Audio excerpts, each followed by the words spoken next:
Hello everyone, good evening all of you. कैसे हैं आप सभी लोग? उम्मीद है आप सभी लोग बहुत अच्छे से होंगे और फर्स्ट क्लास होंगे। एक बार जल्दी से सभी लोग आ जाइए, फटाफट से ज्वाइन कर लीजिए क्लास में। रात के बज गए 8। बहुत बहुत स्वागत है राहुल जी।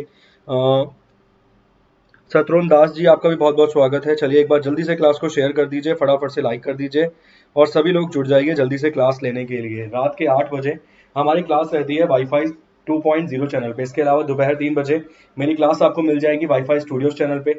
आज वाईफाई स्टूडियोज जो चैनल पे क्लास हुई थी उसमें मैंने दिल्ली सल्तनत का पार्ट 2 करवाया था। ज्यादा क्वेश्चन नहीं करवाए थे, 20 एक क्वेश्चन ही करवाए थे, मगर वो क्वेश्चन थोड़े से यूनिक थे।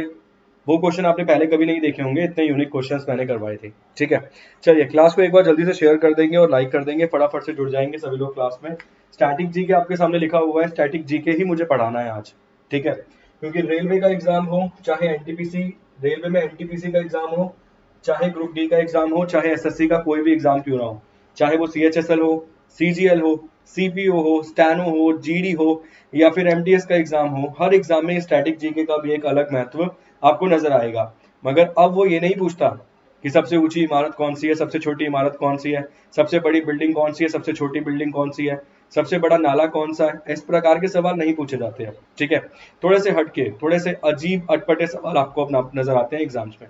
उन्हीं क्वेश्चंस को हम डील करेंगे आज इस क्लास में। चलिए स्टार्ट करते हैं क्लास। बहुत बहुत स्वागत है तेजा भगत चौधरी कमल जी, बहुत बहुत स्वागत है सर। चलिए ये देखिए प्लस कोर्स के बेनिफिट। अगर आपने किसी भी प्लस कोर्स में एनरोलमेंट किया है ना, तो आपको ये सभी बेनिफिट्स नजर आएंगे। चाहे वो लाइव क्लास हो, चाहे वीकली टेस्ट हो, स्ट्रक्चर कोर्स हो, अनलिमिटेड एक्सेस हो, टेस्ट एनालिसिस हो, पर्सनल गाइडेंस हो, स्टडी प्लानर या फिर स्टडी मटेरियल, एक्सपर्ट गाइडलाइंस, ये सभी चीजें आपको प्लस कोर्स के बेनिफिट में नजर आएंगी। प्लस कोर्स आप ले सकते हैं अनअकैडमी लर्नर एप्लीकेशन पे। साथ के साथ ये सफलता बैच एक प्लस कोर्स है, 22 दिसंबर 2021 को बैच लॉन्च किया गया है।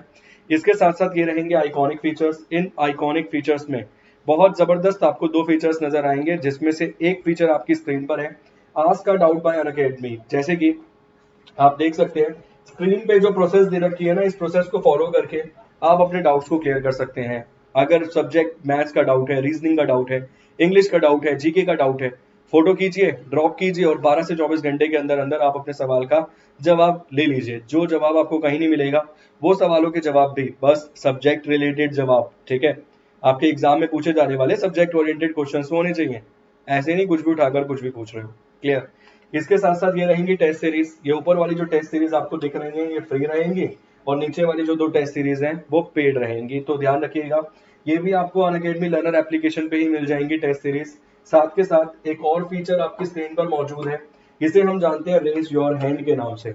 चलती हुई क्लास में अनअकैडमी लर्नर एप्लीकेशन पे चलती हुई क्लास में यदि आपका कोई डाउट आ रहा है, तो इस प्रोसेस को फॉलो करके आप अपने उस डाउट को क्लियर कर सकते हो। दयालाल राउत जी, बहुत बहुत स्वागत है क्लास में। तो चलती हुई क्लास में अगर डाउट सॉल्व करना है तो इस ऑप्शन को यूज कीजिए, इस फीचर का इस्तेमाल कीजिए, डाउट अपना क्लियर कीजिए। साथ के साथ ये है अनअकैडमी के द्वारा करवाया जाने वाला कॉम्बैट। 26 दिसंबर 2021 को 12 बजे ये कॉम्बैट होगा संडे को, और 2 जनवरी दोपहर 12 बजे ये कॉम्बैट होगा। ये रीजनिंग का है, ये क्वांटिटेटिव एप्टीट्यूड मतलब मैथ्स की वो बात कर रहा है।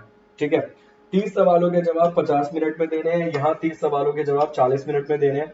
पार्टिसिपेट करने का तरीका क्या है सर? अनअकैडमी लर्नर एप्लीकेशन का लिंक, मतलब इस जो कॉम्बैट है उसका लिंक आपको इसी वीडियो के डिस्क्रिप्शन में मिल जाएगा। ये जो वीडियो चल रही है मेरी, उसी में वहां पर आप एक कोड डाल दीजिएगा, ये CM10 एक कोड डाल देना, आपको एंट्री मिल जाएगी। कैपिटल में है CM10, तो ध्यान रखिएगा इस बात को भी। क्लियर? 1 करोड़ तक की स्कॉलरशिप मिलनी है तो जरूर पार्टिसिपेट कीजिए। एटलीस्ट लास्ट वाले जो आपका 26 दिसंबर साल का एंड वाला है उसमें तो पार्टिसिपेट कीजिए। इसके साथ साथ ये कुछ कोर्सेज रहेंगे। 24 महीने के कोर्स के लिए आपको 7800 रुपए चुकाने पड़ेंगे, 12 महीने के लिए 6500 रुपए, और प्रति मंथ जाएंगे तो 325 या 542 रुपए। और अगर आप नहीं चाहते कि ये प्राइस आपको देना पड़े तो यूज कीजिए मेरा कोड CM10। इस कोड का इस्तेमाल करने से इन सभी प्राइजेस पे आपको डिस्काउंट मिल जाएगा, जबरदस्त तरीके का डिस्काउंट आपको मिल जाएगा सभी कोर्सेज पे, चाहे वो एसएससी हो, रेलवे हो, बैंकिंग हो, किसी भी प्रकार का वो कोई कोर्स क्यों ना हो। ठीक है, चलिए जी शुरू करते हैं प्रोग्राम। पहला सवाल आपकी स्क्रीन पर आ गया। बहुत बेसिक बेसिक सवाल है, ज्यादा कुछ कॉम्प्लिकेटेड क्वेश्चंस लेकर नहीं आया। कभी कभी सरलता पर भी खेलना चाहिए, क्योंकि सरलता में भी कई बार विजेता हो जाती है। इसीलिए पहला सवाल आपकी स्क्रीन पर है, नेशनल कैंसर डे सालाना कब मनाया जाता है? राष्ट्रीय कैंसर दिवस कब मनाया जाता है सालाना? ऑप्शन आपकी स्क्रीन पर है, 11 अक्टूबर, 4 अक्टूबर, 10 दिसंबर या फिर 5 नवंबर। साथ के साथ एक सवाल और पूछूंगा। आज है 24 दिसंबर, आज क्या मनाया जाता है? जल्दी से कमेंट करके ये बता दीजिए सर। कल है 25 दिसंबर। कल आपको दो व्यक्तियों के जन्म दिवस नजर आएंगे। एक व्यक्ति भारत के बहुत विख्यात नेता के रूप में आप जानते हैं उन्हें, उनका नाम है अटल बिहारी वाजपेयी साहब। उनका नाम है अटल जी या अटल बिहारी वाजपेयी साहब की मैं बात कर रहा हूँ। इसके साथ साथ एक और व्यक्ति मिलेंगे जो पड़ोसी देश, पड़ोसी मुल्क के गवर्नर रहे पहले। ये चीज याद रखना, बहुत सारे विद्यार्थी कम दिमाग लगाते हैं इन चीजों को सॉल्व करने में। आपसे पूछ लिया जाए भारत के पहले प्रधानमंत्री कौन रहे, ध्यान से सुनिए, सवाल का जवाब आप देते रहिए, साइड में लिखा हुआ है। और नेशनल कैंसर डे नहीं है, कैंसर अवेयरनेस डे है। नेशनल कैंसर डे कब मनाएंगे सर? वो 4 फरवरी को मनाएंगे। ये अलग प्रकार का सवाल है, ठीक है। ट्यूबरक्लोसिस डे कब मनाएंगे? वो मनाएंगे 24 मार्च को। तो ये अलग प्रकार के सवाल है, इनको ध्यान रखना। यहाँ पे अवेयरनेस की बात कर रहा है वो, ठीक। 25 दिसंबर को अटल जी का भी जन्म दिवस है। और इसके साथ साथ मैंने बोला जो हमारे पड़ोसी देश है उसके पहले प्रथम गवर्नर, आजाद देश के पहले प्रथम गवर्नर कौन रहे? तो आप जवाब दोगे सर, उनका नाम था मोहम्मद अली जिन्ना, ठीक है। MJ मोहम्मद अली जिन्ना, ऐसे भी लिखते थे भाई अपना नाम, ठीक है। मोहम्मद अली जिन्ना, MA जिन्ना भी लिखते थे अपना नाम शॉर्ट फॉर्म में। ये शुरू किया था लिखना मेरे ख्याल से जब वकालत करने जाएंगे इंग्लैंड, तब ये शुरू किया था MA जिन्ना लिखना। बहुत सारे पत्र ऐसे लिखे हुए आपको मिलेंगे जिसमें इनका नाम MA जिन्ना ही आपको नजर आएगा। 1875 1875 में जन्म हुआ था। तारीखें कई बार कंफ्लिक्ट कर जाती हैं, उसको भी एक बार ध्यान से देख लेना, ठीक। बहुत बहुत स्वागत है जी। चलिए, सवाल आपकी स्क्रीन पर है, जवाब देने की कोशिश कीजिए। चलिए जी, फटाफट से जवाब देने की कोशिश कीजिए, सवाल आपकी स्क्रीन पर है सर, ठीक है। 25 दिसंबर 1876 आपको मिल जाएगा इनका जन्म दिवस। वैसे कंफ्लिक्ट होता है कई बार इनकी डेट को लेकर, क्योंकि सरोजनी नायडू ने जो अपनी किताब लिखी थी ना, शायद उसमें ये वाली डेट ऑफ बर्थ बताई गई थी 25 दिसंबर 1876 वाली। बाकी बहुत सारी जगह अलग भी दिखाया गया है। सवाल का सही जवाब क्या है? सवाल का सही जवाब दीजिए फटाफट से।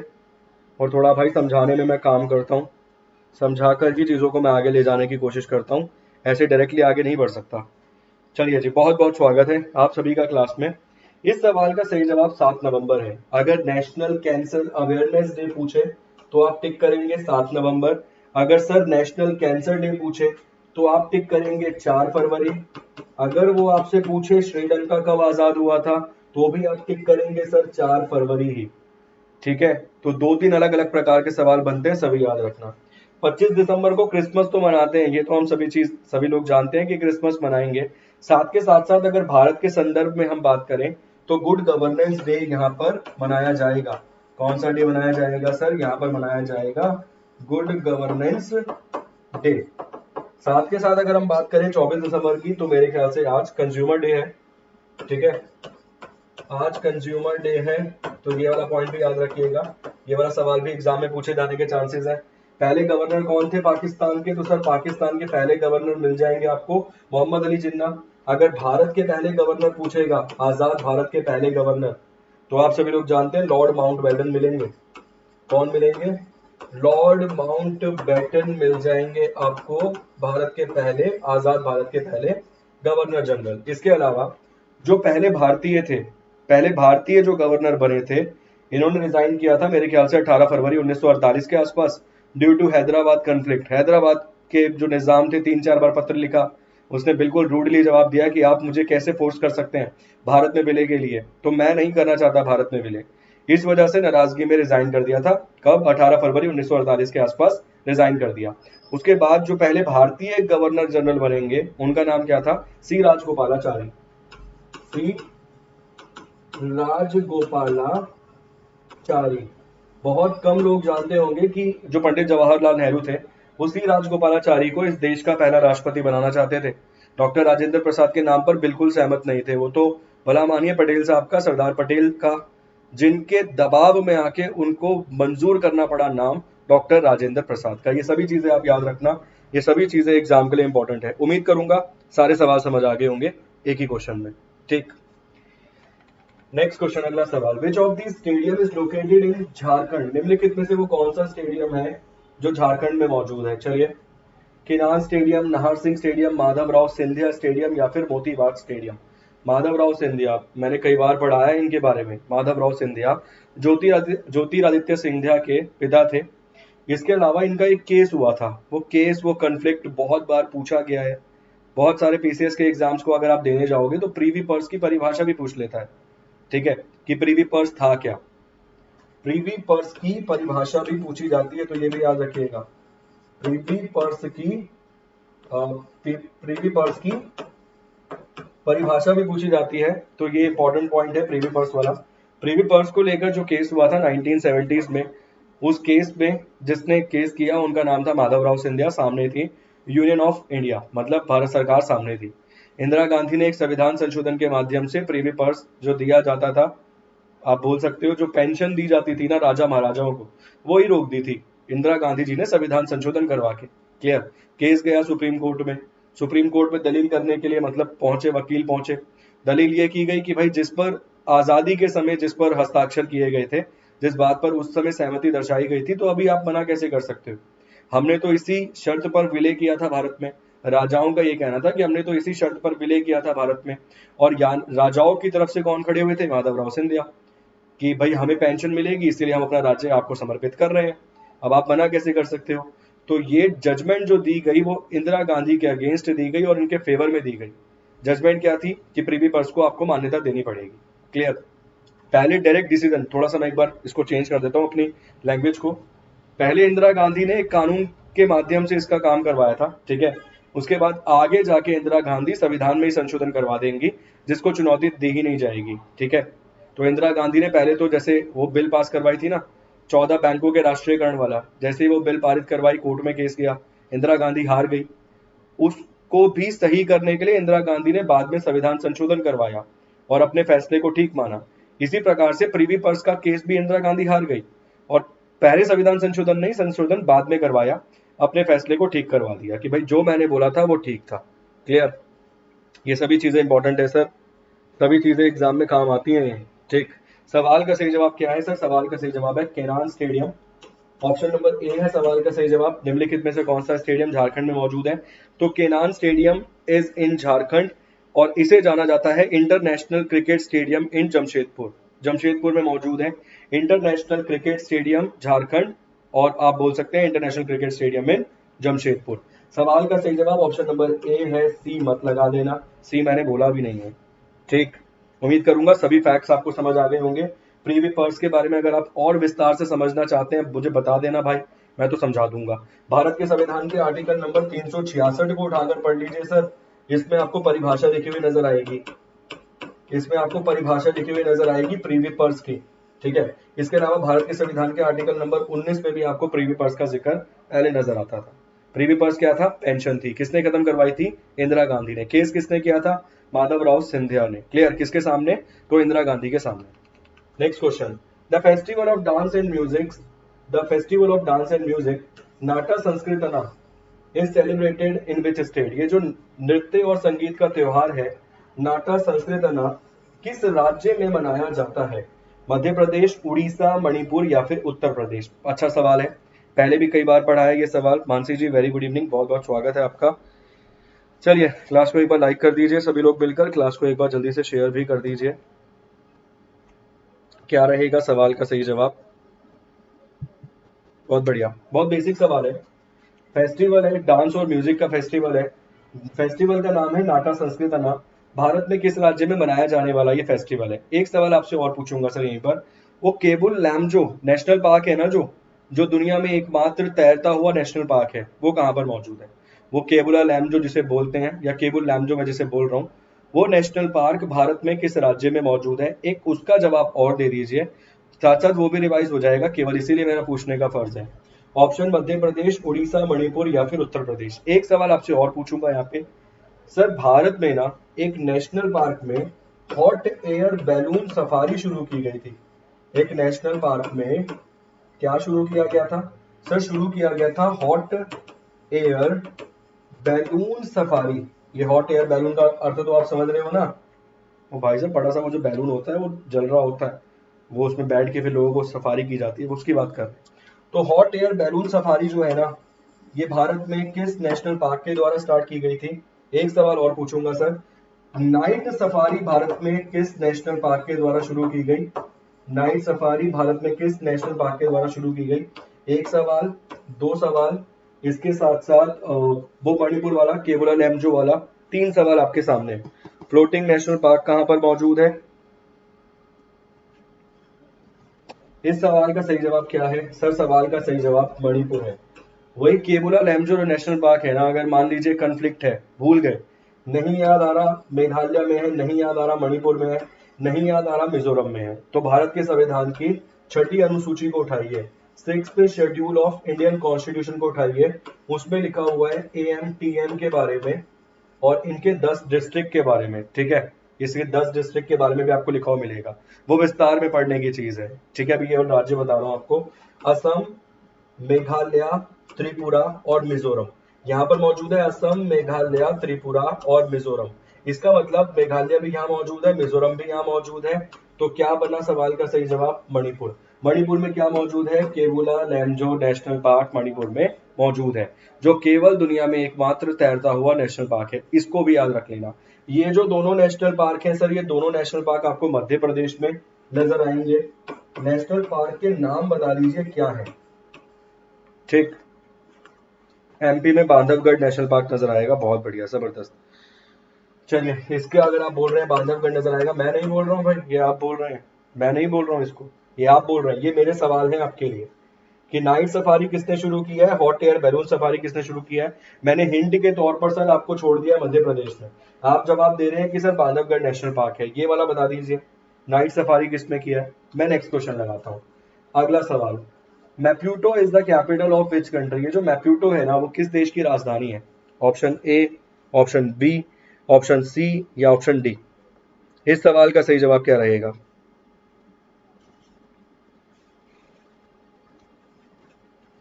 Very good evening Sonu ji, बहुत बहुत स्वागत है क्लास में आपका भी। वो वाली कहानी तो आपको सुनाई दी थी मेरे ख्याल से, राम प्रसाद वाली कहानी शायद कल ही सुनाई थी आपको, ठीक? कि जो महाराणा प्रताप थे, हल्दी घाटी का युद्ध आपको मैंने अच्छे से समझा दिया था, एक दो बार समझा चुका हूँ कि जो महाराणा प्रताप थे, महाराणा प्रताप के जो घोड़े थे उनका नाम चेतक था। उस समय, जिस समय की बात हो रही है ना, ये हल्दी घाटी के युद्ध की 1576 की जो बात हो रही है, उस समय पर ये एक प्रथा, मतलब एक तरीके से युद्ध नीति थी कि हाथियों की सूंड में ना, हाथियों की सूंड फोल्ड हो जाती है, तो सूंड के अंदर तलवारें छुपा दी जाती थी। तो जब अटैक करने जाएगा चेतक और उठाएगा तलवार ना, तो घुमाएगा भाई, मतलब जब उठाएगा अपने पैरों को, तो हाथी सूंड घुमाता है और तलवार से चेतक का पैर कट जाएगा। उसके बाद वो देखेगा कि महाराणा प्रताप युद्ध में गिर गए हैं, गिरा हुआ देखकर महाराणा प्रताप को लेकर भागेगा और शायद पता नहीं 22 पता नहीं 24 फुट के जो एक नाला था उसे टाप जाएगा, क्रॉस कर जाएगा, और टापने के बाद कुछ समय बाद उसकी मृत्यु हो जाएगी। पीछे से भाई आ रहा होगा शक्ति सिंह, वो एक अलग बात है, उसको किसी दिन और समझेंगे कि महाराणा प्रताप की किस प्रकार से मदद करेगा छोटा भाई। ये छोटा भाई वही था जिसके साथ एक बार विवाद हो गया था और विवाद में उसने तलवार निकाल ली थी जगमल के फेवर में। वो जगमल कौन था? वो बड़ा भाई था, वो छोटा भाई था, मगर महाराणा प्रताप के पिता उदय सिंह ने ही जगमल को बोला था कि भाई ये बनेगा, गद्दी पे बैठेगा। मगर जो बाकी सभी लोग थे वो ये चाहते थे कि भाई महाराणा प्रताप गद्दी पे बैठे, तो गद्दी पे बैठे महाराणा प्रताप और शक्ति सिंह अगेंस्ट में, और इसीलिए तलवार निकाल ली। बीच में एक साधु संत आए, बचाव करवाया कि भाई अपने ही घर का रक्त बह जाएगा। उन्होंने बोला रक्त तो बहेगा ही, मतलब जब साधु संत की बात नहीं सुनेंगे दोनों, तो साधु संत जो थे बीच में जो इंटरफेयर करेंगे, वो बोलेंगे रक्त तो आज बहेगा ही, मगर वो आज रक्त आपका नहीं बहेगा, मेरा बहेगा, और निकालेंगे कटार और अपने पेट में मार लेंगे और वहीं उनकी मौत हो जाएगी। तो इस प्रकार की एक कहानी और मिलेगी। मगर मैं आपको बता रहा था राम प्रसाद के बारे में, तो जो महाराणा प्रताप थे उनके घोड़े का नाम, उनके हाथी का नाम राम प्रसाद था। उसकी कहानी थोड़ी और समझा दूंगा, ठीक? ये सभी चीजें सर काम नाइट्स, वो अकबर से भी तो मिल जाता है शक्ति सिंह, हाँ जी हाँ, अकबर से ही मिल जाता है। वो अब तो छोटी शॉर्टकट में बता दी ना, पहले पूरी बता रखी है एक बार। मेरे ख्याल से आप सभी लोगों को एक बार पूरी बता रखी है वो कहानी कि क्या कहानी थी। अभी तो मैं केवल राम प्रसाद वाली कहानी आपको बता रहा था, अगर शक्ति सिंह वाली सुनना चाहते तो शक्ति सिंह वाली सुना दूंगा। इस सवाल का जवाब दीजिए पहले तो, ये मैप्यूटो इज द कैपिटल ऑफ किस कंट्री? विच कंट्री, किस देश की राजधानी है ये? सवाल का सही जवाब है sir Mozambique. Option number D है सवाल का सही जवाब। कैपिटल्स पूछी जाएंगी, मैं श्योर हूं सर रेलवे के एग्जाम में कैपिटल आने के चांसेस हैं। मोजाम्बिक की राजधानी है मैप्यूटो, याद रखना, इंपॉर्टेंट क्वेश्चन है। नेक्स्ट क्वेश्चन, ये कई बार पढ़ लिया ये वाला सवाल। गूगामल नेशनल पार्क भारत में कहां पर मौजूद है? चलिए, गूगामल नेशनल पार्क भारत में कहां पर मौजूद है? ऑप्शन है सर कर्नाटका, महाराष्ट्र, सिक्किम या फिर पश्चिम बंगाल। अगर आप इसमें से एक राज्य में जाकर घूमेंगे तो सर वहां आपको पढ़ना पड़ेगा शिवाजी महाराज के बारे में। मेरे ख्याल से शिवाजी महाराज की जब उम्र थी 52 साल के आसपास, तो कहते हैं कि उन्हें जहर दे दिया गया, उन्हें जहर दे दिया गया, पॉइजन दे दिया गया, या फिर बीमारी के चलते हुए, बीमारी किस प्रकार की सर, उन्हें डिसेंट्री हो गई थी, बुखार बुखार था, मतलब दस्त लग गए थे और बुखार था, जिसके चलते हुए उनका निधन हो जाएगा, उनकी डेथ हो जाएगी। और जो आ, अपने शिवाजी महाराज के बेटे थे वो बैठेंगे गद्दी पर। शिवाजी महाराज के बेटे का नाम बता दीजिए एक बार, क्या था फटाफट से। सर ये सभी चीजें एग्जाम में आती है। शिवाजी महाराज का पूरा नाम शिवाजी भोसले आपको मिल जाएगा, पिता का नाम आपको क्या मिल जाएगा, ये सभी चीजें आपके एग्जाम में आती हैं सर, ये सभी चीजें इंपॉर्टेंट है। गूगामल नेशनल पार्क भारत में कहां पर मौजूद है? गूगामल नेशनल पार्क मौजूद है महाराष्ट्र में। महाराष्ट्र का भी एक बहुत बड़ा इतिहास आपको पढ़ने के लिए मिलेगा अगर आप केवल महाराष्ट्र ही पढ़ेंगे उठाकर। तो वो कौंडाना का किले वाली उस दिन कहानी पूरी आपको सुना दी थी जबरदस्त तरीके से, तानाजी वाली। शिवाजी महाराज का क्या रोल रहेगा वो भी आपको कहीं ना कहीं समझा चुका हूं मैं। संभाजी कौन थे वो आपको समझा चुका हूं। इसके अलावा संभाजी का क्या कंफ्लिक्ट रहेगा औरंगजेब के साथ, शिवाजी का क्या कंफ्लिक्ट है, शिवाजी महाराज का क्या कंफ्लिक्ट रहेगा औरंगजेब के साथ, कब करवाएंगे अपना राज्याभिषेक शिवाजी महाराज, अपना एक बार राज्याभिषेक मेरे ख्याल से एक बार नहीं 2 बार करवाएंगे, क्योंकि जब पहली बार करवाएंगे ना तो कुछ समय बाद उनकी माता की मृत्यु हो जाएगी, उसके बाद दोबारा एक बार राज्याभिषेक करवाते हैं और दोनों राज्याभिषेक मिलाकर 50 लाख का खर्चा आता है राज्याभिषेक में। राज्याभिषेक के लिए जब पंडितों को बुलाने की कोशिश की जाती है ना, तो औरंगजेब एक फरमान निकलवाएगा कि भाई जिस भी पंडित ने जाकर इनका राज्याभिषेक करवाया उससे सख्त से सख्त सजा दी जाएगी। इसीलिए सबने मना कर दिया, मगर शिवाजी महाराज भी कसम खाएंगे कि तुम्हारे गढ़ से ही लेकर जाएंगे पंडित और उसी से करवाएंगे अपना राज्याभिषेक। आएंगे वाराणसी, वाराणसी में 3 पंडितों से बात ही कर रहे होंगे, इतनी देर में औरंगजेब के सिपाही आ जाएंगे और आकर पूछेंगे कि आप किससे बात कर रहे हो, ये है वो है। तो वो पंडित बिल्कुल ऐसे दिखाएंगे कि हम तो जानते ही नहीं कौन है शिवाजी महाराज, हमने तो नाम ही नहीं सुना, किस गोत्र के हैं, कौन है, हम तो जानते ही नहीं, इस प्रकार से दिखाएंगे। और जो सिपाही बात कर रहे थे शिवाजी महाराज की तरफ से, वो भी मौका देखकर गायब हो जाएंगे वहां से, तो कोई भी उनके हाथ नहीं लगेगा। मगर वही 3 पंडित 2 दिन बाद पहुंचेंगे और राज्याभिषेक करवाएंगे शिवाजी महाराज का। ये भी एक एक्यूरेट कहानी है, बिल्कुल सटीक चीज है। Next question, in which state is the Ramappa temple located? ये जो रंपपा टेम्पल है भारत में कहां पर मौजूद है? चलिए, दूसरी वाइफ से राजा राम, बहुत बढ़िया, सांभाजी बहुत अच्छे। वो राम प्रसाद वाली कहानी मुझे literally to be very honest, मतलब ये जो जानवर का इंसान के प्रति मोह है ना, या फिर जो जानवर का इंसान के प्रति वफादारी है, वो वहां भी नजर आती है। चाहे वो जानवर हाथी हो, चाहे घोड़ा हो, चाहे डॉग हो, हर जानवर की वफादारी कहीं ना कहीं नजर आती है। जब आप पढ़ते हैं भारत के इतिहास को उठाकर या किसी भी इतिहास को उठाकर आप पढ़ेंगे तो आपको ये सभी चीजें नजर आएंगी और अमेजिंग नजर आएंगी। राम प्रसाद घोड़ा था किसका? पृथ्वीराज, घोड़ा था अपना महाराणा प्रताप का। महाराणा प्रताप का राम प्रसाद अपने हाथी थे महाराणा प्रताप के। एक तो इतनी सारी स्टोरीज हो गई ना, कहीं ना कहीं कन्फ्लिक्ट रहता है। मैं लिख देता हूँ, मैं बात कर रहा हूँ यहाँ पर महाराणा प्रताप की। तो महाराणा प्रताप के जो एलिफेंट थे, हाथी थे, महाराणा प्रताप के जो एलिफेंट थे, हाथी थे, उनका नाम था राम प्रसाद। ये राम प्रसाद जो एलिफेंट था, हाथी था, अकेले अपने दम पर अकबर के 13 हाथियों को धूल चटा देगा, मट्टी में मिला देगा, मतलब हत्या कर देगा। 13 हाथियों की, 13 एलिफेंट की यहाँ पर हत्या कर देगा राम प्रसाद अकेले। इस बात से प्रसन्न होकर अकबर अपने सैनिकों को बोलेगा कि लेकर जाइए हाथियों को और पकड़ के लाइए उस हाथी को, देखते हैं वो कितना जबरदस्त और शक्तिशाली हाथी है। इस प्रकार से वो स्ट्रेटेजी बनाएगा। उसके बाद 7 से लेकर 10 हाथी जाएंगे, उन हाथियों पर 2-2 महावत बैठे होंगे, बहुत मुश्किल से कंट्रोल करेंगे राम प्रसाद को और लेकर आएंगे अकबर के पास। अकबर पूरी कोशिश करेगा उसकी अच्छे से अच्छी खातिरदारी करने की, उसका नाम बदलेगा, राम प्रसाद से कर देगा पीर प्रसाद। मगर 18 दिनों तक बिल्कुल भी खाना नहीं खाता राम प्रसाद और 18 दिन बाद अपने प्राण त्याग देगा। उससे प्रसन्न होकर अकबर कहेगा कि जिसके हाथी को मैं अपने वश में ना कर पाया, ऐसी मतलब ये बात बोली जाएगी कि जिसके हाथी को मैं अपने वश में ना कर पाया, उस महाराणा प्रताप को किस प्रकार वश में कर पाऊंगा, ये स्टेटमेंट दी जाएगी। और जब निधन होगा 1557 के आसपास, 1597 के आसपास महाराणा प्रताप का, किस वजह से? शिकार करने जाएंगे शेर का और वहां शेर के पंजों से घायल होकर या शेर के हमले में घायल होकर मौत हो जाएगी। जब ये खबर पहुंचेगी अकबर के पास तो बेहद दुखी होगा, बेहद रोएगा और बोलेगा मैं पूरे जीवन भर महाराणा प्रताप को नहीं हरा पाया। जब ये स्टेटमेंट दी जाती है ना सर, जब ये इतिहासकार लिखता है स्टेटमेंट, तो वहां पर हम क्लियर हो जाते हैं कि हल्दी घाटी के युद्ध में विजेता, वैसे हम यहाँ पर यही बोल सकते हैं अगर न्यूट्रल होकर देखें तो विजेता किसी की नहीं हुई, विजय कोई नहीं हुआ। अकबर ने जगहों पर जरूर कब्जा कर लिया अकबर के सिपाहियों ने, मगर जब तक राजा नहीं हारा, राजा नहीं मरा, तब तक जीत किस बात की। क्लियर। सवाल का सही जवाब क्या रहेगा सर? रंपपा टेम्पल भारत में कहां पर मौजूद है?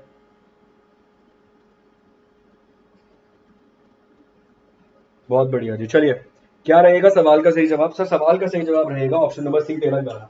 तेलंगाना के इतिहास को अगर आप उठा के पढ़ना चाहते हैं ना, तो सर आपको पढ़ना पड़ेगा सबसे पहले मेरे ख्याल से अलाउद्दीन खिलजी। अलाउद्दीन खिलजी का जब इतिहास पढ़ेंगे ना उठा के आप, तो अलाउद्दीन खिलजी के इतिहास में आपको एक व्यक्ति मिलेगा मलिक काफूर, और वही सही दिखाएगा इस इतिहास को आपको। ठीक है, चलिए सवाल का सही जवाब सी है, ऑप्शन नंबर सी है। दक्षिण की विजय पर निकलेगा औरंगजेब अपने 5 लाख सिपाहियों को लेकर शिवाजी महाराज के मरने के बाद। ठीक है, अपने 5 लाख सिपाहियों को लेकर निकलेगा दक्षिण की विजय पर, 2-3 जगहों को जीत भी लेगा।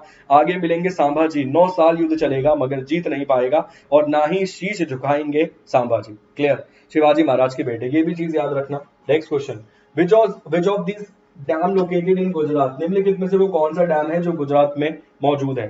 सर पॉलिटी भी साथ साथ चलानी है, सर हिस्ट्री भी साथ साथ चलानी है, स्टैटिक भी साथ साथ चलानी है, ज्योग्राफी भी साथ साथ चलानी है। जैसे ज्योग्राफी से क्या सवाल बनेगा, भारत में वो कौन सा राज्य है जिसकी तटीय सीमा सबसे लंबी है? तो भारत का ऑफिशियल आधिकारिक तौर पे वो राज्य है गुजरात, जिसकी तटीय सीमा सबसे लंबी है, लगभग 1800 किलोमीटर के आसपास लंबी है। जब ये सवाल एमटीएस में आया था तो उसने 1800 किलोमीटर ही दिया था, एसएससी एमटीएस की मैं बात कर रहा हूँ। इसके अलावा अगर दुनिया की हम बात करें तटीय सीमा की, सबसे लंबी तटीय सीमा किसकी है? समुद्री सीमा की बात हो रही है यहाँ। ठीक है, सबसे लंबी समुद्री सीमा दुनिया में मिल जाएगी आपको कनाडा की, मेरे ख्याल से 2 लाख किलोमीटर के आसपास ये सीमा मिल जाएगी। ये भी याद रखिएगा, सवाल अच्छा है। तो सीडीएस के लिए करंट कितना महीने का पढ़ के जाए? मेरे हिसाब से अगर आप सीडीएस के विद्यार्थी हो ना, तो आप स्टार्टिंग से करंट को फॉलो अप कर ही रहे होगे, 2021 आपने पढ़ ही रखा होगा। तो मैं मिनिमम से मिनिमम भी आपको बोलूंगा कम से कम 6 से 8 महीने तो पढ़ के ही जाइए, और अच्छे से पढ़ के जाइए। करंट के बेसिस पर आप पॉलिटी पढ़ के जाइए, करंट के बेसिस पर पॉलिटी पे सवाल आएंगे। जैसे मान लीजिए डिलिमिटेशन कमीशन पूछ गया आपसे, डिलिमिटेशन कमीशन आपसे पूछ गया। डिलिमिटेशन कमीशन जो है वो करंट अफेयर में न्यूज में है, वो आपसे पूछेगा कि डिलिमिटेशन कमीशन के बारे में भारत के संविधान में कहां लिखा हुआ है। डिलिमिटेशन का जब इसकी मतलब पहली कमेटी बनाई गई डिलिमिटेशन की, तो उसके अध्यक्ष कौन थे? सीडीएस में पूछ सकता है इतनी गहराई में। क्लियर। इसके अलावा जो अभी डिलिमिटेशन कमीशन बनाई गई है उसकी अध्यक्षता कौन कर रहा है, क्या इनके सुझाव है? क्या डिलिमिटेशन कमीशन, क्या परिसीमन आयोग की सिफारिश को चैलेंज किया जा सकता है किसी भी न्यायालय में, सुप्रीम कोर्ट में, हाई कोर्ट में? तो आप जवाब दोगे कि नहीं, भारत के संविधान में, मतलब किसी भी हाई कोर्ट में, किसी भी सुप्रीम कोर्ट में, किसी भी न्यायालय में डिलिमिटेशन कमीशन की सिफारिश को चुनौती नहीं दी जा सकती। आफ्टर जनगणना डिलिमिटेशन कमीशन बनाना होता है, मगर हर बार बनाया नहीं गया हमारे देश में, ये भी ध्यान रखिएगा। ये सवाल यूपीपीसीएस में पूछा गया था। क्लियर, ये सब आपको पढ़ के जाना पड़ेगा सर। डेली टाइम क्या है सर? डेली टाइम अपना यही है सर, डेली रात 8 बजे आपको यही नजर आएंगे। सवाल का सही जवाब क्या है? कंडाना डैम है, ये कोंडाना का किला मत पढ़ लेना, कोंडाना के किले की कहानी अलग थी, ये सवाल यहाँ पे है। कंडाना बांध किस नदी पर मौजूद है? वो नदी कौन सी है, वो रिवर कौन सी है जिस पर ये बांध मौजूद है? और अगर गुजरात की यात्रा पे आप निकलोगे तो सर एक व्यक्ति आपको पढ़ना पड़ेगा जिनका नाम था सरदार पटेल। एक व्यक्ति आपको पढ़ना पड़ेगा, सरदार पटेल। इनका पूरा नाम सरदार वल्लभ भाई पटेल है, आप सभी जानते हैं। बहुत एमिनेंट, मतलब एक बहुत बड़े लॉयर भी थे, बहुत जबरदस्त लॉयर थे सर, बढ़िया जबरदस्त लॉयर थे। इसके अलावा अगर हम बात करें तो 1931 में इन्होंने अध्यक्षता करी थी कांग्रेस की, और वो वाला जो समिट हुआ था कांग्रेस का जो हर साल होता था, वो हुआ था सर अपना कराची में। और इसी कराची अधिवेशन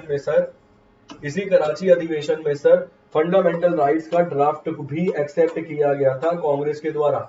और ये जो फंडामेंटल राइट्स का ड्राफ्ट बनाया गया था, ये बनाया गया था सर पंडित नेहरू के द्वारा। पंडित नेहरू से यहाँ तात्पर्य है पंडित जवाहरलाल नेहरू। क्लियर। सरदार वल्लभ भाई पटेल का दुनिया का सबसे ऊंचा स्टैचू आप जानते हैं, 182 मीटर्स का जो स्टैचू है वो कहां पर मौजूद है? सर गुजरात में मौजूद है। किनके द्वारा उस स्ट्रक्चर को डिजाइन किया गया था? उनका नाम था रामवी सुथार। उनका नाम था रामवी सुथार। और किस कंपनी ने उसको बनाकर तैयार किया है, तो कंपनी का नाम है सर L&T, लैरसन एंड टर्बो। ये सभी फैक्ट्स याद रखिएगा, इंपॉर्टेंट है। नेक्स्ट क्वेश्चन,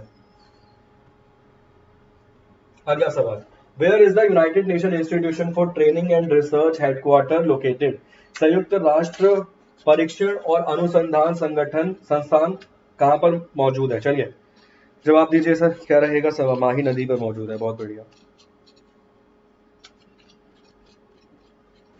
राम भी सुथार, ये सभी चीजें याद रखिएगा, ये सभी चीजें कहीं ना कहीं एग्जाम में पूछी जाती हैं। सेल खत्म हो गए तो ये सेल का आविष्कार किसने किया था भाई? ऐसे ही पूछ रहा हूँ रैंडमली, है सेल का आविष्कार किसने किया था? जवाब दीजिए जरा एक बार। मान लो पेपर में क्वेश्चन आ गया, हु डिस्कवर सेल, छोटे वाले सेल, बड़े वाले सेल नहीं, छोटे वाले सेल, तो क्या जवाब है आपके पास? कर लो सर्च फटाफट। Where is the United Nation institute for training and research headquarter located? New York, Rome Italy, Abu Dhabi, UAE, Geneva, Switzerland. चलिए आपको इतिहास के पन्नों में थोड़ा सा और पीछे लेकर चलते हैं। वैसे वाल से लेकर संधि आपको पढ़ानी पड़ेगी, उससे तो सवाल पूछना बेकार है अभी।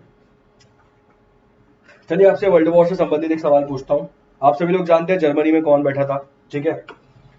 जर्मनी में कौन बैठा था ये आप सभी लोग जानते हैं। जर्मनी में मौजूद थे उस समय पे हिटलर। एक तो ये वाली पर्सनैलिटी चाहिए होती है सर, और एक पर्सनैलिटी और चाहिए होती है सर, वो पर्सनैलिटी चाहिए होती है यूएसएसआर वाली, ठीक है? यहाँ स्टैलिन बैठे थे, यहाँ स्टैलिन आपको बैठे हुए नजर आएंगे। इटली में कौन बैठा था? वर्ल्ड वॉर 2 में इटली में कौन सा नेता बैठा था? सवाल यहाँ पर ये है, इसका जवाब दे दीजिए मुझे एक तो, और इसका हेडक्वार्टर बता दीजिए, इसका हेडक्वार्टर कहाँ पर मौजूद है। पेशेंसली खेलेंगे, आराम से जाएंगे, कोई जल्दबाजी नहीं है, कोई दिक्कत नहीं है। जेनेवा स्विट्जरलैंड इसका सवाल का सही जवाब है। अगर आप लैनिन पढ़ोगे ना, तो लैनिन भी बहुत सारा समय अपना बिताते हुए आपको नजर आएंगे स्विट्जरलैंड में। क्लियर? लैनिन को भी जो मेन मेन मुद्दे वाली कहानी निकलेगी ना लैनिन की, वो आपको समझा दूंगा। पूरी कहानी में तो आपको, मेरे को लगता नहीं है कोई रोल रहेगा समझने का। मेन मेन कहानी आपको समझा दूंगा। जैसे लैनिन का जो भाई हुआ करता था, वो पढ़ने जाएगा एक बहुत जबरदस्त यूनिवर्सिटी में, साइंटिस्ट वाइंटिस्ट की खोज करने जाएगा। बहुत शांत नेचर का था लैनिन का भाई, बड़े भाई की बात कर रहा हूँ। और कुछ समय बाद पिताजी की मृत्यु के बाद, पिताजी की एक दिन मौत हो जाएगी। पिताजी शायद स्कूल से संबंधित कोई काम करते थे, टीचर वीचर का ही शायद काम करते थे। और एक दिन खबर आएगी कि लेनिन के भाई को पकड़ लिया गया, यूनिवर्सिटी से उठाकर ले गए हैं देशद्रोह के, मतलब देश के अगेंस्ट काम करने के चक्कर में।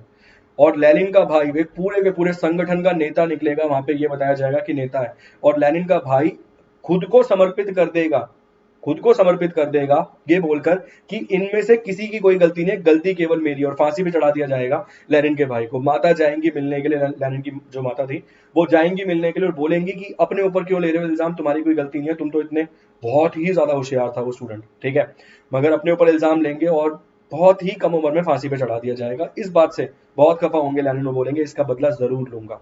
ठीक, सवाल का सही जवाब जेनेवा स्विट्जरलैंड है। स्विट्जरलैंड की राजधानी आपको बर्न नजर आएगी, स्विट्जरलैंड की राजधानी आपको बर्न नजर आएगी। इंपॉर्टेंट कंट्री है सर, हर प्रोस्पेक्टिव से देखेंगे तो बहुत ही इंपॉर्टेंट कंट्री है। नेक्स्ट क्वेश्चन, गुरजीत कौर का संबंध निम्नलिखित में से किस खेल से है? ऑप्शन है बास्केटबॉल, बैडमिंटन, हॉकी या फिर टेनिस। चलिए सर, हर किताब कुछ कहती है, जैसे वो आपने कहानी पढ़ी होगी ना, हर एक फ्रेंड जरूरी होता है, वैसे हर किताब खुद में ही कुछ कहती है, बस पढ़ने की आपकी इच्छा होनी चाहिए कि आप कौन सी किताब पढ़ना चाहते हैं। आप लेनिन पढ़ना चाहते हैं, आप स्टैलिन पढ़ना चाहते हैं, आप भगत सिंह साहब पढ़ना चाहते हैं, आप राम मनोहर लोहिया साहब को पढ़ना चाहते हैं, आप पढ़ना चाहते हैं पंडित जवाहरलाल नेहरू को, आप पढ़ना चाहते हैं राजेंद्र प्रसाद जी को, आप सरोजिनी नायडू को पढ़ना पसंद करते हैं, एनी बेसेंट की क्या प्रक्रिया थी, एनी बेसेंट ने क्यों कांग्रेस से इस्तीफा दे दिया। सर इन सब चीजों का जवाब थोड़ी मिल जाएगा। अब हम सभी जानते हैं होम रूल लीग के संदर्भ में, ठीक है, ये सब चीजें हम जानते हैं, मगर रिजाइन क्यों कर दिया था एनी बेसेंट ने, इसका जवाब आपको कहीं नहीं मिलेगा सर, कहीं नहीं मिलेगा, कहीं नहीं मिलेगा, आपको पढ़ना पड़ेगा। इसका जवाब आपको पढ़कर ही मिलेगा, खुद ही ढूंढना पड़ेगा इसका जवाब आपको, कि एनी बेसेंट ने रिजाइन क्यों कर दिया था कांग्रेस से। आप खुद सोचिए, जो महिला 1917 में पहली, एक तो विदेशी महिला और कांग्रेस की पहली महिला अध्यक्ष बनी, उन्होंने रिजाइन कर दिया सर कुछ समय बाद। रीजन होना चाहिए ना कुछ ना कुछ।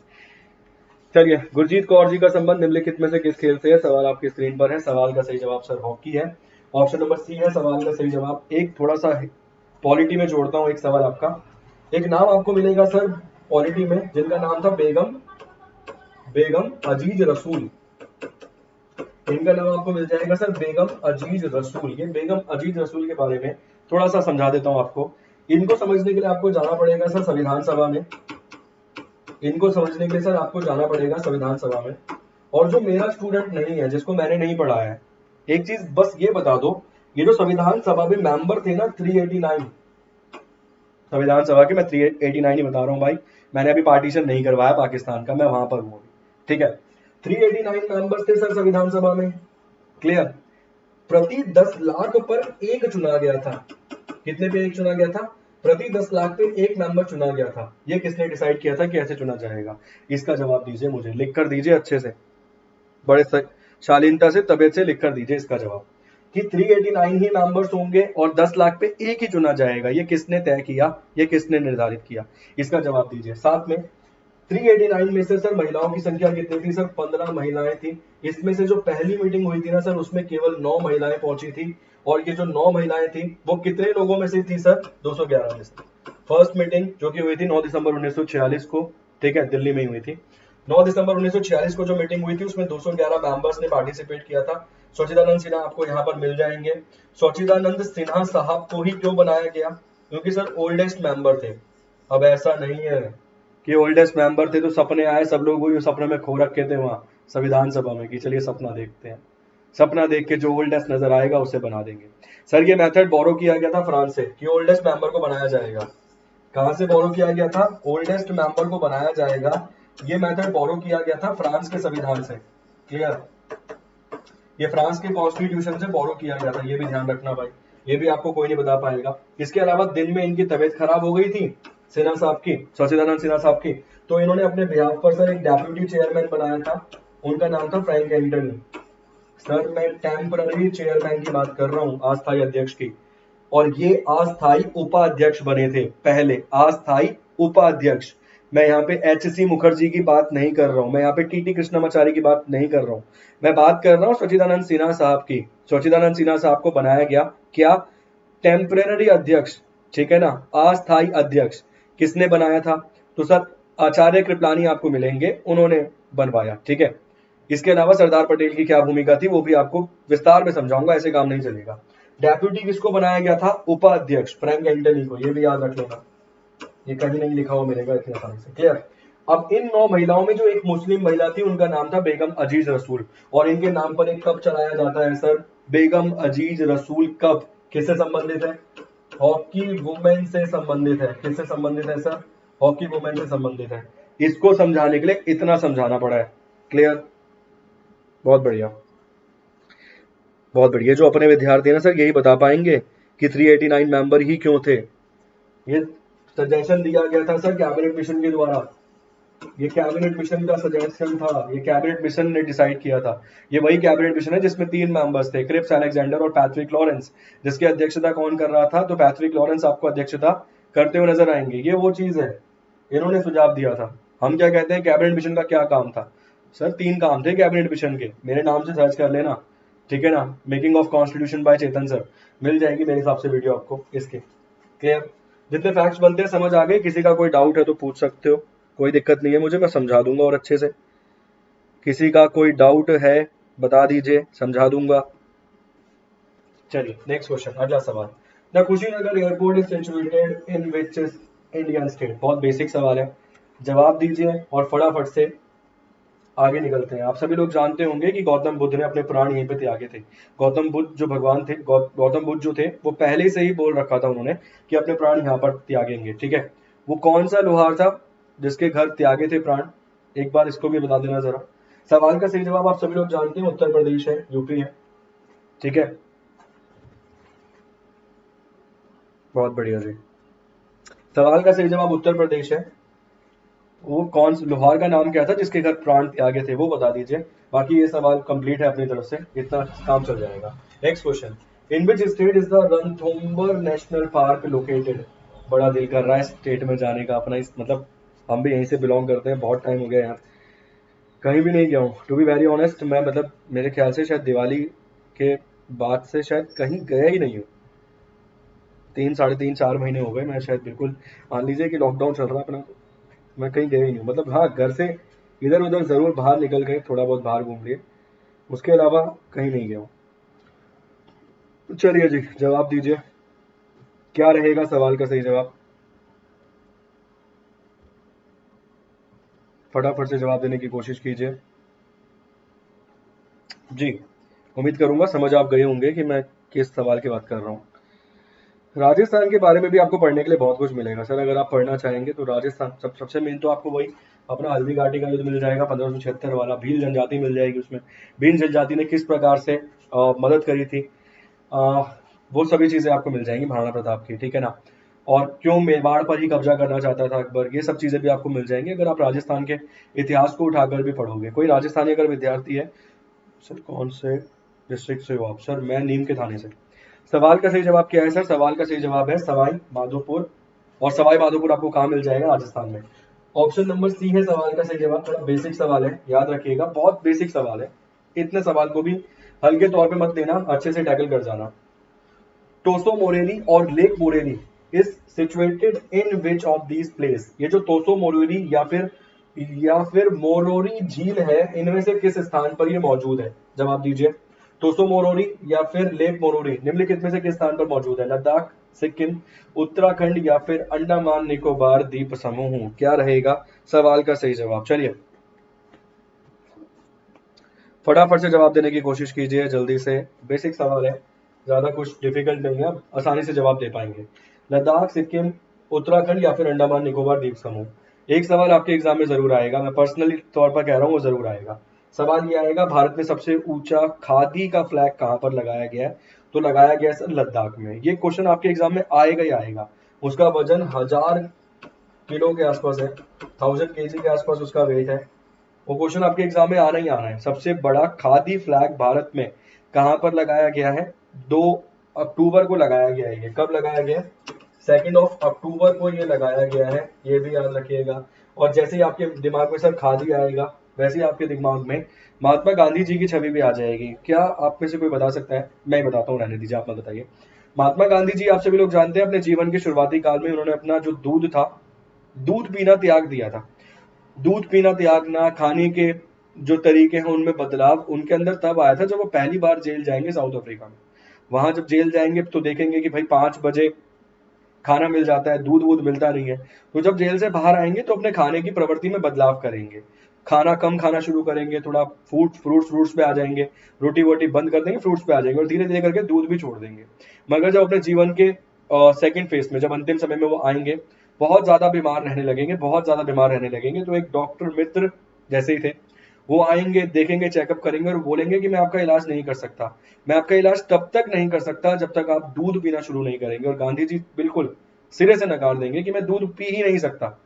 तो वो जो डॉक्टर मित्र थे वो उनको ये कहेंगे कि अरे गाय का दूध नहीं पी सकते तो किसी और जानवर का ही पी लीजिए, बकरी का ही पी लीजिए। उसके बाद गांधी जी बोलेंगे हाँ ठीक है, बकरी का दूध पी लूंगा। तो इस प्रकार से गांधी जी ने बकरी का दूध पीना शुरू किया था। इतना रैंडमली जो बोल देते हैं ना गांधी जी बकरी का दूध पीते हैं, सर कहानी है उसके पीछे। ठीक, हर चीज के पीछे कोई ना कोई वजह छुपी होती है, ऐसे ही कोई भी चीज नहीं बन जाती। सवाल का सही जवाब लद्दाख है।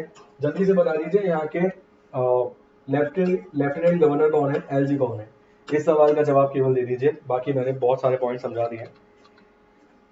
Khajuraho group of monuments is a UNESCO world heritage site located in which state?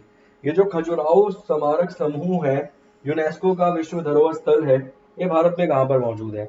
Assam, Maharashtra, Rajasthan या फिर मध्य प्रदेश? हिंदुस्तान का दिल देखिए सर एक बार। अगर आपने हिंदुस्तान का दिल देखा है तो आपने इसे भी देखा है। क्या रहेगा सवाल का सही जवाब? असम, महाराष्ट्र, राजस्थान या फिर Madhya Pradesh? Option A, B, सी या फिर डी? आर के माथुर साहब, बहुत बढ़िया। लेफ्टिनेंट गवर्नर कौन रहेंगे? एलजी कौन रहेंगे? आर के माथुर। मनोज सिन्हा मिल जाएंगे आपको, जम्मू और कश्मीर वाले। परिसीमन आयोग की सिफारिश करिए कि जम्मू और कश्मीर के जो क्षेत्र है उसमें सीटों की संख्या को बढ़ाया जाएगा, 7 सीटों को बढ़ाया जाएगा। 46 को उठा के 47 कर देंगे और 37 को उठा के 43 कर रहे हैं, ऐसे कुल मिला के 7 सीटों को बढ़ाया जाएगा। Clear? Khajuraho group of monuments कहाँ पे मौजूद है? ये मौजूद है अपना मध्य प्रदेश में। मध्य प्रदेश, ऐसे वो टैगलाइन आपने देखा होगा, हिंदुस्तान का दिल देखा। इसके साथ साथ मध्य प्रदेश और भी बहुत सारी चीजों को लेकर फेमस है। अगर हम पर्सनैलिटी के आधार पर बात करें तो आप सभी लोग जानते हैं यहाँ पे जो अभी आपको सीएम मिल जाएंगे उनका नाम है शिवराज सिंह चौहान। उन्हें मामा के नाम से आप जानते हैं। इसके अलावा भारत का सबसे साफ सुथरा शहर इंदौर भी आपको यहीं मिल जाएगा। इसके साथ साथ बहुत सारी चीजें और मिल जाएंगी, सांची का स्तूप मिल जाएगा आपको देखने के लिए, बहुत कुछ मिल जाएगा आपको। भारतीय संस्कृति से जुड़ा हुआ और विश्व धरोहर मतलब धरोहरों से जुड़ा हुआ, संस्कृति से जुड़ा हुआ बहुत सारी चीजें आपको मध्य प्रदेश में नजर आएंगी। एक और चीज नजर आएगी, कई बार समझाया उसके बारे में, 64 जोगनी मंदिर यहाँ पर नजर आएगा। इस प्रकार से मंदिर बना हुआ है, 64 ऐसे पिलर्स से आपको लगे हुए नजर आएंगे। और इसी मंदिर से, मध्य प्रदेश 64 योगनी मंदिर से ही कॉपी किया गया है इंडिया की संसद का स्ट्रक्चर। इंडिया की जो संसद है ना, वो भी कुछ इस प्रकार से आपको नजर आएगी सर, अगर आपने ध्यान से देखी है तो। ऊपर से अगर देखा है ना, तो आपको ऐसी नजर आएगी। जो कुल पिलर्स की संख्या है सर 144 है। ये सवाल भी एग्जाम में पूछा गया है कि संसद में जो पिलर लगे हुए, खंबे लगे हुए, उनकी संख्या कितनी है? 144 है। किसके द्वारा भारत की संसद को डिजाइन किया गया था? तो सर यहाँ पर लुटियंस मिल जाएंगे, एक व्यक्ति तो आपको लुटियंस मिल जाएंगे, और एक व्यक्ति मेरे ख्याल से बेकर मिल जाएंगे, हार्बर्ट बेकर मिल जाएंगे। एडवर्ड लुटियंस मिल जाएंगे और एक व्यक्ति आपको मिल जाएंगे हार्बर्ट बेकर। मेरे ख्याल से हार्बर्ट बेकर ने नॉर्थ ब्लॉक को डिजाइन किया था। सेकंड यूनिट वाला जो क्वेश्चन नजर आएगा ना, वो नॉर्थ ब्लॉक, और ये सवाल सीजीएल के एग्जाम में पूछा गया कि हार्बर्ट ब्लॉक ने किसे डिजाइन किया था। संसद का जो काम है वो कब से लेकर कब तक हुआ था? जितना मुझे याद है 1921 से लेकर 1927 में संसद बनके तैयार हो गई थी। अगर प्रेसिडेंट हाउस की हम बात करें तो 1912 से लेकर 1929 तक काम चला था मेरे साथ ख्याल से इसमें, ठीक है ना, क्योंकि 29 में से अगर 12 माइनस करेंगे तो 17 आ जाएगा। लगभग मेरे ख्याल से 17 ईयर्स लगे थे इंडिया के प्रेसिडेंट हाउस को बनने में। किसी का कोई डाउट है? चलिए जी, किसी का कोई डाउट है सर? दोनों सवाल, सारे सवाल समझ आ गए, नहीं आ गए? बहुत बढ़िया, ठीक। चलिए जी, नेक्स्ट क्वेश्चन, अगला सवाल देखते हैं। The Jayaprakash Narayan airport is based in which of this state? ये जो जयप्रकाश नारायण हवाई अड्डा है ना, भारत में कहां पर मौजूद है? चलिए जी, जेपी की बात कर रहा है, साइलेंट क्रांति, जेपी जयप्रकाश नारायण साहब बहुत अच्छे मित्र थे ये पंडित जवाहरलाल नेहरू के। जयप्रकाश नारायण जेपी साहब की बात कर रहा है, इनके द्वारा क्रांति चलाई गई थी, साइलेंट क्रांति। और इनको मेरे ख्याल से जब इमरजेंसी लगाई गई ना, तो दिल्ली में ये मौजूद थे, क्या नाम है, सिविल लाइंस में। दिल्ली में शायद सिविल लाइंस में मौजूद थे और एक छोटे से कमरे में शायद लेटे हुए थे। रात को 2 बजे के आसपास पुलिस आएगी और उन्हें उठा के गिरफ्तार करके ले जाएगी। बहुत एजेड व्यक्ति थे। अब आप समझिए, पंडित जवाहरलाल नेहरू के मित्र थे, दोस्त थे, तो इंदिरा गांधी जी बेटी समान हुई इस आधार पे। मतलब आप समझ सकते हैं, जब इनको जब अरेस्ट किया होगा तो इनकी एज कितनी थी, ठीक है। तो मेरे ख्याल से जितना मेरी याददाश्त तेज है, सिविल लाइंस में मौजूद थे जिस समय इनको अरेस्ट किया गया था, और सिविल लाइंस थाने में बिठा के रखा गया था। पढ़ लेना एक बार इनके बारे में, जेपी जयप्रकाश नारायण साहब के बारे में। चलिए, केरल, हरियाणा, बिहार या फिर उत्तर प्रदेश, क्या रहेगा सवाल का सही जवाब? बहुत बढ़िया, पटना, बिहार। बी कौन बोल रहा है? सर मैंने बोला पटना में क्रांति चलाई थी, साइलेंट क्रांति, तो वहां से भी पकड़ सकते थे आप। सवाल का सही जवाब बिहार है। ये नीतीश कुमार जी सीएम है बिहार के, आप सभी लोग जानते हैं। डेप्यूटी सीएम भी है सर यहाँ पे दो, यहाँ के 2 डेप्यूटी सीएम भी हैं। डेप्यूटी सीएम के नाम बता दीजिए, दो डेप्यूटी सीएम है, उनका नाम क्या है? एक तो उनका नाम बता दीजिए। और नीतीश कुमार जी कौन से बार शपथ लिए इस बार उन्होंने मुख्यमंत्री की? मुख्यमंत्री बने कौन से नंबर, कौन सी बार उन्होंने पर्सनली शपथ ली है मुख्यमंत्री की बिहार के? इसको भी समझा दीजिए मुझे। नेक्स्ट क्वेश्चन लगाता हूँ, अगला सवाल। चड्डा कप का संबंध निम्नलिखित में से किस खेल से है? चलिए, टेनिस, बैडमिंटन, एथलेटिक्स, फुटबॉल। चड्डा, बहुत बढ़िया, मुरैना, बहुत अच्छे जी, मध्य प्रदेश के मुरैना में। मध्य प्रदेश के मोहो जिले में मेरे ख्याल से आपको नजर आएंगे अंबेडकर साहब का जो जन्म हुआ, ठीक, वो मोहो मिल जाएगा आपको, MHOW। चलिए, 14 अप्रैल 1889 को जन्म हुआ था, 1879। चलिए, सवाल आपकी स्क्रीन पर है, जवाब दीजिए, फटाफट से जवाब देने की कोशिश कीजिए। 18, हाँ जी, 14 अप्रैल 1891, बहुत बढ़िया।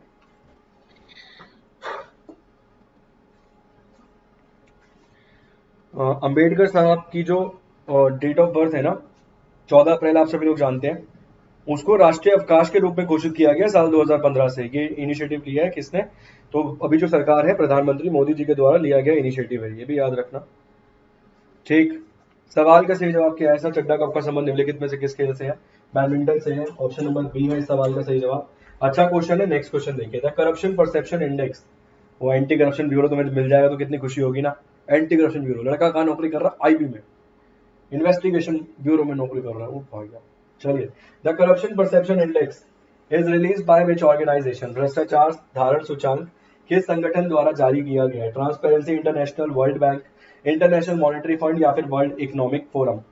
WEF किसके द्वारा जारी किया गया है? अगला सवाल आपकी स्क्रीन पर है, चलिए जवाब देने की कोशिश कीजिए। The corruption perception index is release by which organization, निम्नलिखित में से किस संगठन के द्वारा जारी किया गया है? Transparency international, world bank, international monetary fund या फिर वर्ल्ड इकोनॉमिक फोरम। सवाल का सही जवाब ऑप्शन नंबर ए है, ट्रांसपेरेंसी इंटरनेशनल रहेगा इस सवाल का सही जवाब। अच्छा क्वेश्चन है, ध्यान दीजिएगा। Next question, Minsk is the capital of which country? Basic सवाल है, जवाब दे दीजिए। मिन्स्क किस देश की राजधानी है?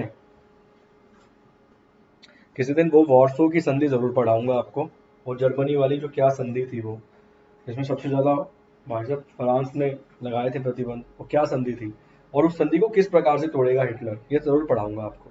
कैसे मजबूत करेगा पहले खुद को, मतलब देश को इतना ज्यादा मजबूत कर लेगा आर्थिक तौर पर, और आर्थिक तौर पर मजबूत करने के बाद हथियारों को, मतलब हथियार खरीदना शुरू करेगा, बहुत सारे हथियारों को बनाएगा, और किसी देश में उस समय तक पता था इतना मजबूत कर चुका है और कोई देश रोक भी नहीं रहा, ये दिक्कत थी। अगर वर्ल्ड वॉर 2 को आप पढ़ोगे ना, उसकी शुरुआत कहीं ना कहीं, ये बात कर रहा हूँ 1930s की, 1930 की बात बता रहा हूँ आपको। ये एक दिन में वर्ल्ड वॉर की पृष्ठभूमि को नहीं रख दिया गया था, बहुत लंबा चौड़ा समय लगा था पृष्ठभूमि को रखने में। चलिए,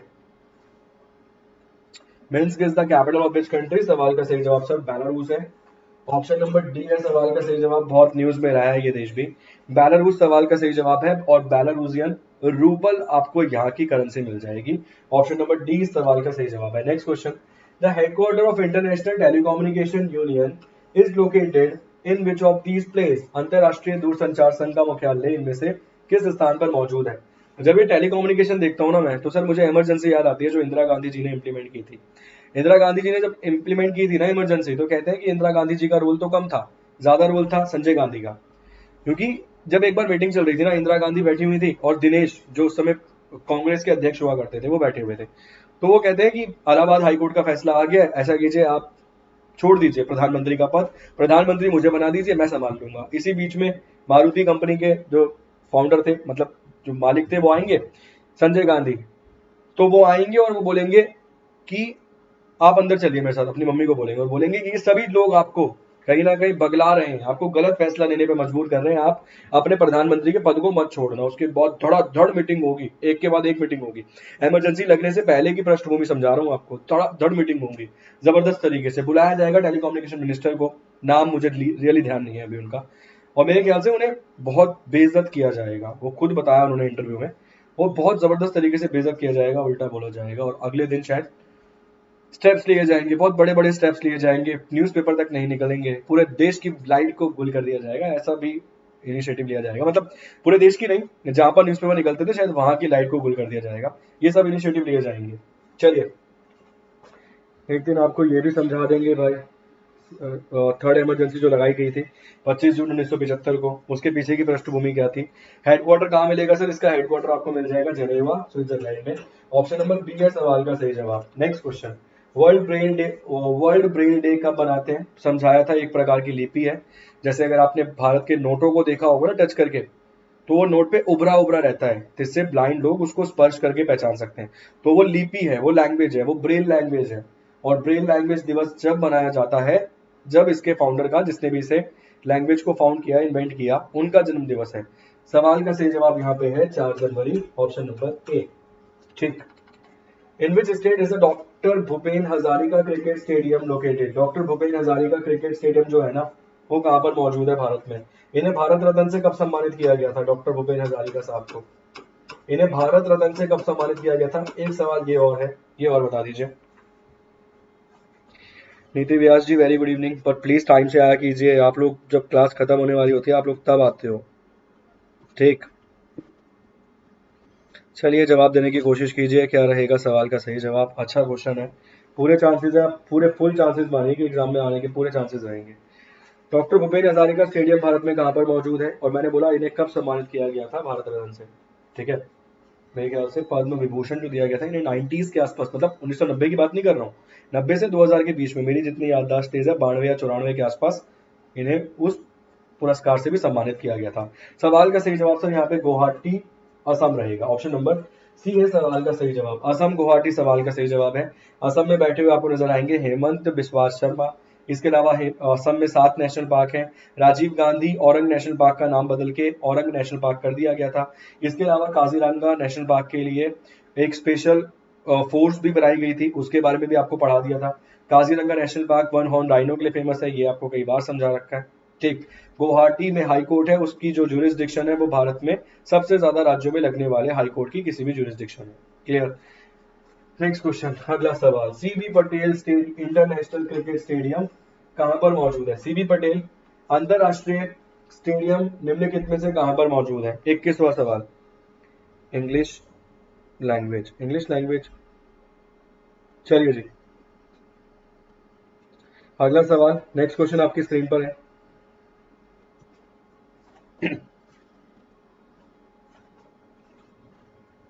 क्या रहेगा सवाल का सही जवाब? CB Patel stadium international cricket stadium Bharat में कहां पर मौजूद है? आप सभी लोग जानते हैं कि जो सबसे बड़ा स्टेडियम आपको मिल जाएगा, मेरे ख्याल से वैसे, चलिए, स्टेडियम कहां पर मौजूद है, इसके अलावा सबसे बड़ा स्टेडियम अभी कौन सा है, तो आप सभी लोग जानते हैं सबसे बड़ा स्टेडियम आपको मिल जाएगा Narendra Modi stadium. According to seating arrangement, मतलब सबसे ज्यादा लोग जिस स्टेडियम में बैठ सकते हैं क्रिकेट स्टेडियम में, वो आपको मिल जाएगा नरेंद्र मोदी स्टेडियम, जिसका पुराना नाम सरदार पटेल स्टेडियम था। ठीक है। और मोडारा स्टेडियम भी था, वो भी आपने देखा होगा, वो आपको मिल जाएगा गुजरात अहमदाबाद में। इस सवाल का सही जवाब भी गुजरात है, ऑप्शन नंबर बी है। सेकंड नंबर का जो क्रिकेट स्टेडियम मिलेगा ना सबसे बड़ा, वो बता दीजिए कहां पर मौजूद है? थर्ड नंबर वाला आपको जयपुर में मिल जाएगा। जो सबसे बड़ा स्टेडियम है थर्ड नंबर का, वो जयपुर में मिल जाएगा। फर्स्ट आपको गुजरात अहमदाबाद में मिल जाएगा। सेकंड क्रिकेट स्टेडियम जो सबसे बड़ा है, वो मुझे बता दीजिए कहां पर मौजूद है? ये सवाल पहले भी पूछा है, आज दोबारा पूछा हूं। ये सवाल रीजनिंग में आ सकता है, देखिए कैसे। वो आपको यहाँ पे लिख देगा नरेंद्र मोदी स्टेडियम, एनएम लिख दिया मैंने। ठीक है, नरेंद्र मोदी स्टेडियम उन्होंने लिख दिया। वो बस दो पोल ऐसे दो डॉट खींचेगा, यहाँ पर लिख देगा गुजरात। ठीक है, यहाँ पर लिख देगा गुजरात। उसके बाद सर वो 4 डॉट खींचेगा ऐसे करके। ठीक है, उसके बाद यहाँ पर मान लीजिए वो नाम लिख देगा स्टेडियम का और पूछेगा कहाँ पर, या फिर यहाँ वो कंट्री का नाम लिख देगा और पूछेगा कहाँ पर। इस प्रकार से आ सकता है सवाल, रीजनिंग में भी बन सकता है ये सवाल, ये भी ध्यान रखना। जी सर, डेली हो जाती है क्लास। ठीक है, चलिए जी, बहुत बढ़िया।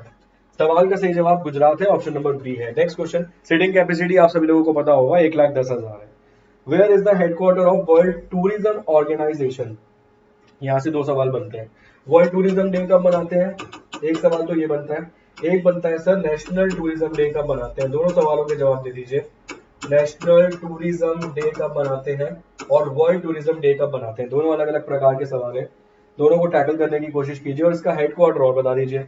मैड्रिड स्पेन में, मेडालुम फिलीपींस में वो जो पुरस्कार दिया जाता है वो सभी लोग आप जानते होंगे, फिलीपींस मनीला। पुरस्कार कौन सा, एक बार ये बता दीजिए। सबसे पहले विनोबा भावे को दिया गया था, इस बार 5 लोगों को दिया गया, जिसमें एक पाकिस्तानी भी नजर आएंगे, एक बांग्लादेशी भी नजर आएंगे। इसको भी साथ साथ डील कर लीजिए सबसे पहले। ठीक। उसके बाद मॉन्ट्रियल कनाडा, अगर कनाडा आप जाएंगे तो कनाडा में सर आपको वो मिल जाएगा क्या, कॉमनवेल्थ नेशंस का हेडक्वार्टर। ठीक है ना, I am common man in London. तो आपको यहाँ पर सर एक और हेडक्वार्टर मिल जाएगा एमनेस्टी इंटरनेशनल का। एमनेस्टी इंटरनेशनल का हेडक्वार्टर भी आपको यही मिल जाएगा। एमनेस्टी इंटरनेशनल का हेडक्वार्टर भी आपको कहाँ मिल जाएगा? वो लंदन में मिल जाएगा, कनाडा में नहीं, सॉरी। ठीक है, वो लंदन में आपको मिलेगा, वो लंदन में आपको मिलेगा। और कॉमनवेल्थ का भी हेडक्वार्टर आपको लंदन में ही मिलेगा। चलिए, कनाडा के प्रधानमंत्री बता दीजिए कौन है, न्यूज में रहे हैं। कनाडा के पास सर इतनी वैक्सीन है कि वो 3 बार वैक्सीनेट कर सकता है अपने वहां के लोगों को। Clear. New York United states of America, New York के संदर्भ में कल एक सवाल मैंने आपको पढ़ाया था कि जो जॉर्ज डब्ल्यू बुश थे, जो जॉर्ज डब्ल्यू बुश थे वो अमेरिका के कौन से नंबर के राष्ट्रपति थे? इस सवाल को भी डील कर लीजिए जरा जल्दी से। इनके समय पर सर अमेरिका में एक बहुत बड़ा टेररिस्ट अटैक हुआ था, वो अटैक कौन सी डेट को हुआ था? एक सवाल सर ये बता दीजिए। इसके अलावा ये ना टेक्सास के गवर्नर भी रहे थे। इसके अलावा ये टेक्सास के, अमेरिका में एक स्टेट है टेक्सास, उसके गवर्नर रहे थे 1995 से लेकर सन 2000 तक। क्लियर। अमेरिका के सर 43वें नंबर के राष्ट्रपति थे ये। 43rd नंबर के ये थे। 44th नंबर के सर बराक ओबामा साहब आपको मिल जाएंगे। बराक ओबामा साहब को 2009 में नोबेल पुरस्कार से भी सम्मानित किया गया था, ये भी याद रखना। 45वें नंबर के सर डोनाल्ड ट्रंप मिल जाएंगे आपको, ठीक है। और 46वें नंबर के आपको मिल जाएंगे सर जो बाइडेन। ये सभी चीजें याद रखिएगा भाई, इंपॉर्टेंट है सभी पॉइंट। जस्टिन ट्रूडो, बहुत बढ़िया जी, ये वाला क्लियर हो गया। कनाडा वाला भी एक पॉइंट क्लियर हो गया सर। मैं ज्यादातर चीजों को समझाने में बिलीव करता हूँ ज्यादा से। 27 सितंबर इंटरनेशनल और 25 जैन नेशनल। अच्छा आप ये बता रहे हैं कि 27 सितंबर यहाँ है और 25 जनवरी यहाँ है, क्लियर। तो इसको भी देख लेना। चलिए सवाल के सही जवाब की अगर हम बात करें सर, सवाल का सही जवाब क्या रहेगा? सवाल का सही जवाब रहेगा Madrid, Spain. Option number A है सवाल का सही जवाब। 42 नहीं 43 में मिलेंगे, ठीक, बहुत बढ़िया, 43, 43। नेक्स्ट क्वेश्चन, अगला सवाल। Pin valley national park Bharat में कहां पर मौजूद है? एक साथ देख लो कितनी सारी चीजों को रिवाइज कर रहे हैं हम। अरे खड़े खड़े तुमने सोचो, अमेरिका के 4 राष्ट्रपति पढ़ लिए, भारत के पढ़ना तो अलग बात थी। अमेरिका के पढ़ लिए तुमने। अमेरिका के जो एक राष्ट्रपति थे जिनका नाम जॉर्ज डब्ल्यू बुश था, जिनके टाइम पर हुआ था 9/11 2000, ठीक है। महीना था सितंबर का, तारीख थी 11 और साल था 2000, ठीक है। 9/11 11 सितंबर 2000 को एक बहुत बड़ा अटैक हुआ अमेरिका के वर्ल्ड ट्रेड सेंटर्स पे। पूरे के पूरे वर्ल्ड ट्रेड सेंटर्स, उसमें आपने देखा था कि दुनिया की जो सबसे ऊंची इमारत थी उस समय की, वो ढह गई, गिर गई, और भी बहुत सारे लोगों की उसमें डेथ हुई। सवाल का सही जवाब क्या है? हिमाचल प्रदेश। ऑप्शन नंबर सी लगा दो, 11 सितंबर सन 2000, ठीक। 2000 था, 2001 था, एक बार कंफर्म कर लीजिए प्लीज। चलिए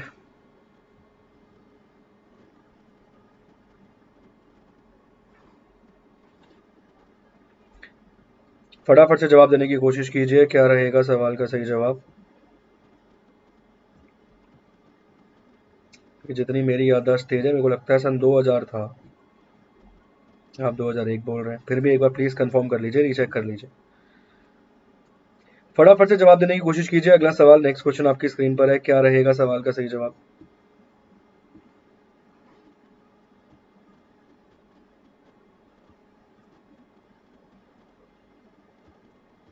ये सभी सवाल एग्जाम में पूछे जाते हैं सर, इसीलिए इंपॉर्टेंट है, ठीक। हाँ टेरर अटैक ही बोला है मैंने। हिमाचल प्रदेश इस सवाल का सही जवाब। Next question, Surat is situated on the bank of which river? Surat किस नदी के किनारे पर बसा हुआ है? डायमंड सिटी के नाम से भी आप जानेंगे सूरत को।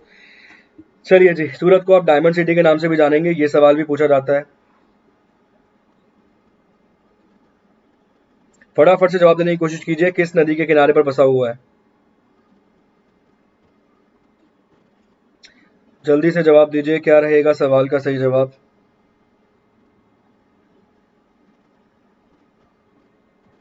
जी 11 सितंबर 2001 मिल जाएगा वो आपको, ठीक है ना। इसको ये याद रखना भाई, 11 सितंबर 2001 मिल जाएगा, इसको ध्यान रखना, इंपॉर्टेंट सवाल है। कई बार तारीख थोड़ी सी कंफ्यूज कर जाता है, इसीलिए मैंने आपको क्रॉस चेक कर दिया। मैंने आपको बोला भाई क्रॉस चेक जरूर कर लीजिए, तो आप लोगों ने बताया 2001, तो 2001 उसको कर लेना, clear. Surat is situated on the bank of which river? ये जो सूरत है वो किस नदी के किनारे पर मौजूद है? मेरा भाई एक सीधा सा फंडा रहा है जीवन में, किसी भी चीज को डाउट में मत छोड़िए, ऑन द स्पॉट क्लियर कीजिए जो भी है, ठीक है। क्या रहेगा सवाल का सही जवाब? सूरत किस नदी के किनारे पर मौजूद है? सर गुजरात में मौजूद है, ये तो हम सभी लोग जानते हैं। सूरत को डायमंड सिटी के नाम से भी जाना जाएगा। बहुत ही विकसित बंदरगाह हुआ करता था, अगर हम बात करें जब अंग्रेज हो या फिर जब मुगल सल्तनत भारत में मौजूद थी। और गुजरात में आप सभी लोग जानते हैं, जाएगा अकबर, गुजरात का अभियान चलाएगा, विजेता पाएगा, वहां पर पुर्तगालियों से सबसे पहली बार भेंट होगी। इसके अलावा गुजरात में सबसे पहली बार समुद्र भी देखेगा, और भी एक बहुत छोटा सा इंसिडेंट घटेगा जिसके बारे में आपको बता रखा है। सवाल का सही जवाब तापी नदी है, ऑप्शन नंबर डी है सवाल का सही जवाब, तापी, डी, बी नहीं डी। सवाल का सही जवाब तापी नदी है, ऑप्शन नंबर डी है। नेक्स्ट क्वेश्चन, अगला सवाल, where is the headquarter of International Centre for Settlement of Investment Dispute located? निवेश विवादों के निपटने के लिए अंतरराष्ट्रीय केंद्र का मुख्यालय कहां पर मौजूद है? International Centre for Settlement of Investment dispute कहां पर मौजूद है? Washington DC, London, metro Manila, या फिर शंघाई? क्या रहेगा सवाल का सही जवाब? अगला सवाल, नेक्स्ट क्वेश्चन आपकी स्क्रीन पर है, जवाब देने की कोशिश कीजिए। वॉशिंगटन डीसी में डीसी की फुल फॉर्म रहेगी डिस्ट्रिक्ट ऑफ कोलंबिया, ये भी याद रखिएगा, ठीक।